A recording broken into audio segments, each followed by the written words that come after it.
Hey everyone, how's it going? My name is Leon and welcome back. If you are interested in video production, making money online, tutorials and business, then please consider subscribing as that's what I make content about every day. But in today's video, I'm going to be showing you how to use OBS to record your screen. So without further ado, let's jump into the tutorial. Right, so for this, we're going to start off with actually downloading OBS. So before I show you how to use OBS, I'm going to show you how to download it. This is the website you'll come to when it comes to downloading OBS. So you'll want to click on the OS you are using. So I'm a Windows user, so I'm going to click Windows and just let it download. Okay, it's now installed, so let me just click on the actual download file.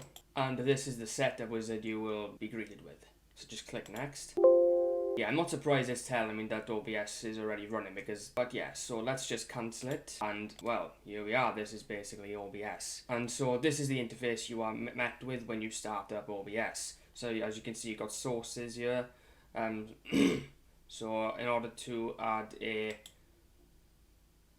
anything you want to record with, just click on one of these. So video capture device, obviously I'm, using this, and yeah, essentially how you do it. Okay guys, that's basically how to record your screen using OBS. I'm sorry there wasn't much in this video, obviously because there's not a lot I can do. But yeah, if this video helped you out in any way, then please consider subscribing for more. Leave a like and share it around to boost the video on the YouTube algorithm. And if you have any questions or anything, then please leave them in the comments down below and I'll make sure to respond to you when I can. Thanks for watching and I shall see you in an upcoming video. Take care everyone.